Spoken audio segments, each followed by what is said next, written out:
Hello, my name is Darren Thomas, and I am the Director of Educational Research Techniques. In this video, we're going to be looking at terms or words or phrases, if you will, that are often misunderstood by small children. And generally, we're talking about kids below the age of 8, although this can really vary from child to child. So why don't we go ahead and start first with an illustration.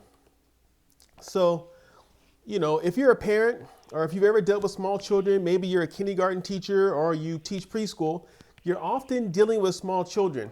Now, a major challenge with small children is communication.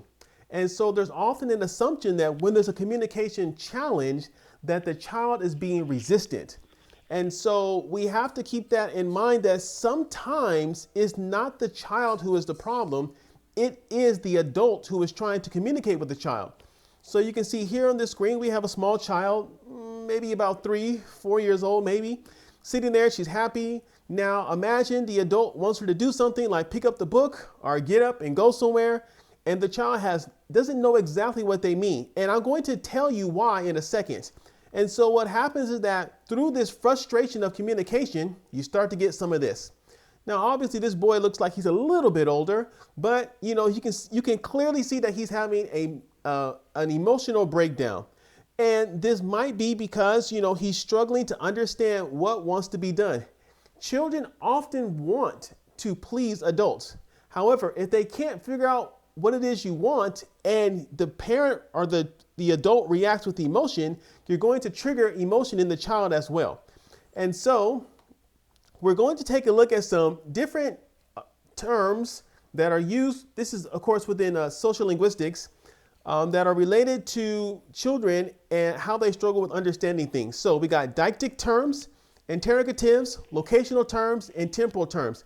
These are different words that we use all the time in English and, of course, in other languages that as mature adults, we do not have a problem with using. However, for children who are still trying to master the language, we have to be careful because sometimes they don't understand these words.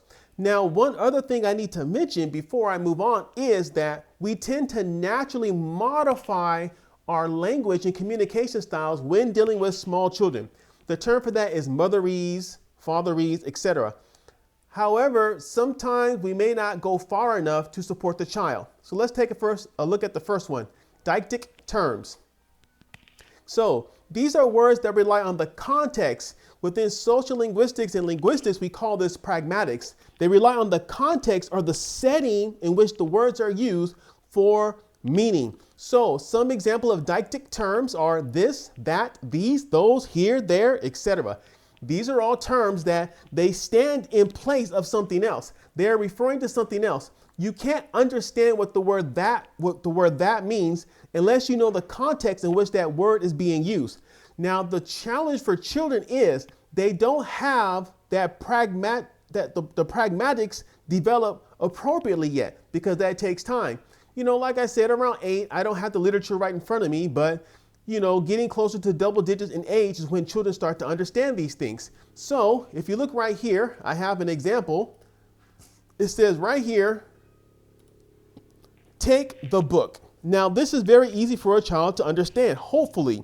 Take means, to grab the book. They might not know what the means, I gotta be honest, depending on their age, but they know take book. Okay, I got it. Where's the book at? Okay, there's a book right there. I grab it, I'm done. So, unclear communication when you're dealing with small children might be take that. The child doesn't know what that means. So you mean take the computer, take the pencil, take the table, take my shoe, take my jacket. So, imagine, again, you're dealing with a 2-year-old, a 3-year-old, maybe even a 5-year-old, and you say, take that. And they go and grab the shoe when you want them to grab the book. What might an adult do? They might get angry and say, hey, what are you doing? I told you to take that over there. And then it gets even worse because they don't know what there is. They don't know what that is. And now the kid is trying to figure out what's going on. And you think perhaps that the child is playing games and they're resisting. And you can quickly see how things can bubble out of control. So when it comes to deictic terms, what a child will do, and we even do this as adults, they start to look at the body language. So when a parent or an adult figure might say, take that, and you start to point, the child will look and see what are they pointing to and then try to use that to figure out what the parent wants. But this takes time. And while they're learning, if you, as an adult or as a parent, are not aware of this, you are very likely to run into the temptation of getting very upset, which can cause a strain between the parent and the child or the adult, whatever. Now, another set of terms that are often hard for small children to understand is interrogatives. So these are words we use in questions to try to explain cause, time, or reasons. So it's to explain yourself. Again, if you look at the picture of the child here off to the right, he's lost. He doesn't know how to explain himself. So here's an example. Why did you take the book? Okay, what does the word why mean when you're 4 years old? How do you explain that self? Do you even have the vocabulary to articulate your motivations or intentions behind doing something? So the poor kid, he's just scratching his head. He doesn't know how to explain himself, how to answer himself. And so what happens? Some parents, some adults, their temperature begins to go up. It's like, oh, you don't want to answer my question. Frustration begins to rise. The child can definitely detect emotions. They're very good at that. And so now things begin to get out of control. However, the example right here, it can be made even worse. If you look at the second example right here, it says, why did you do that? All right. So now we got the why. That's the interrogative. But then we also have a deictic term, that. So now the kid is like, what does why mean? And what does that mean? Is he talking about the book? Is he talking about my toys? Is he talking about my shoes or my clothes? Oh, they have no idea sometimes what you mean when you put together sentences like this. Now, again, if you're talking to an adult, they can kind of piece together what you mean. But if they can't, an adult or even an older ESL learner can ask a question. So what that are you talking about? So where is this at? You know, just tell me, okay? And then they can begin, you can start to break it down and explain it. But with children, they are not able to ask these follow-up questions sometimes.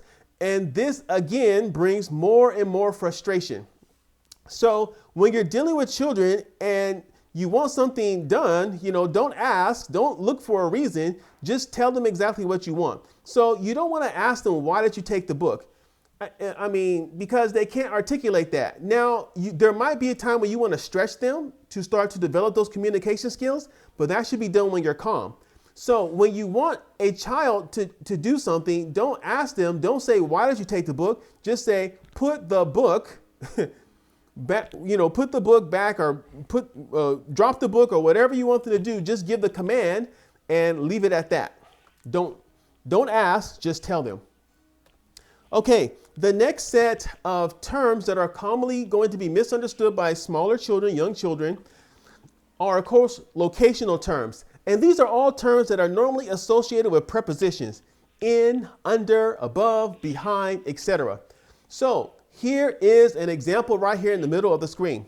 Put the book under the table.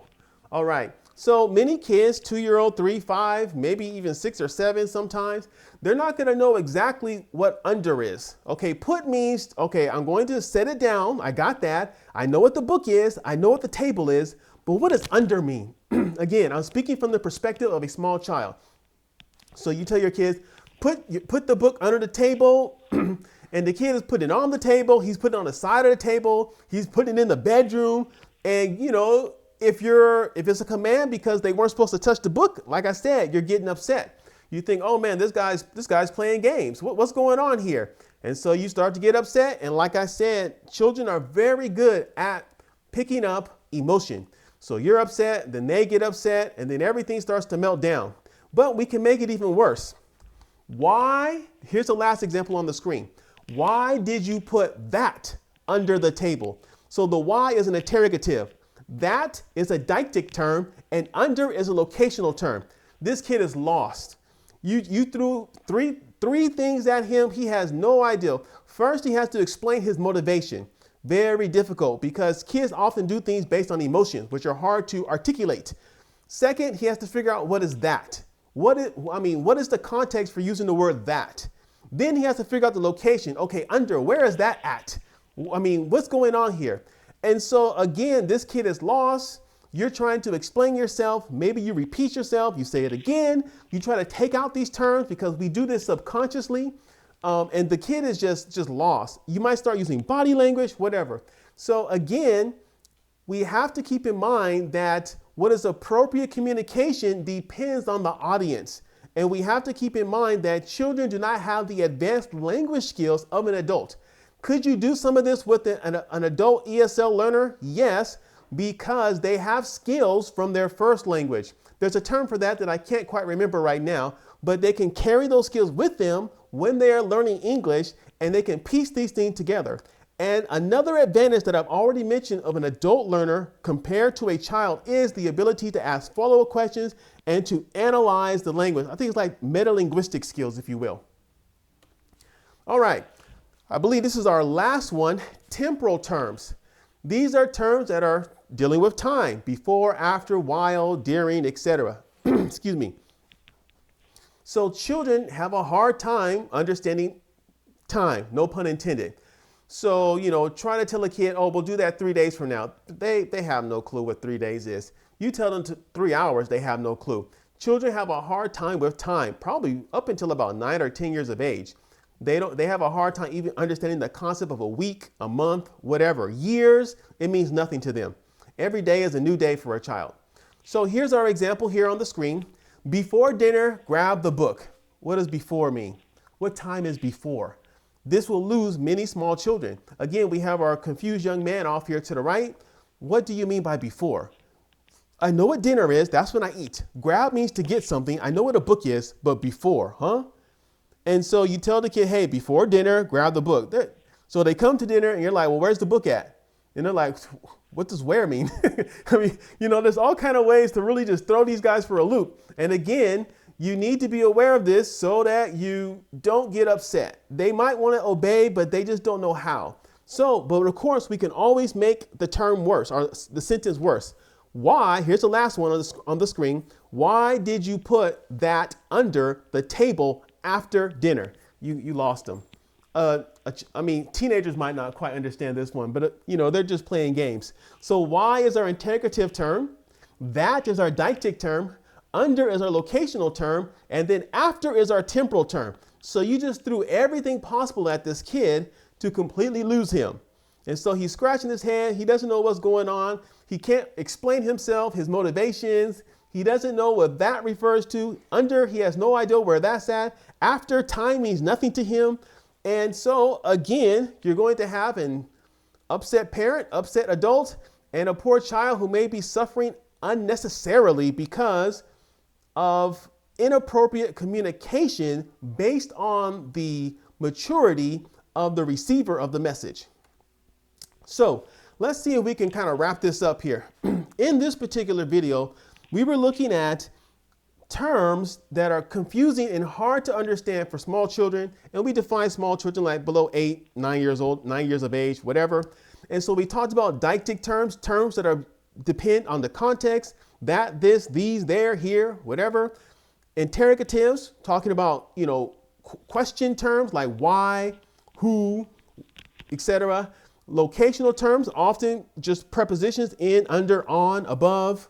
And of course, temporal terms, dealing with time, before, after, during, etc. Now, these terms, when they are used with children, can lead to confusion. And that's okay. It's wise to use these terms to stretch the child to develop their communication skills. However, if you're dealing with discipline and you want them to conform or obey something, and you're already a little bit upset, that might not be the time to be using these type of terms, because if the child cannot understand, it's very difficult for them to obey. And often there is a misunderstanding by the adult in the room in terms of the motivations of the child who they think is playing games. So I want to thank you so much for watching and listening. My name is Darren Thomas. I am the Director of Educational Research Techniques. Take care.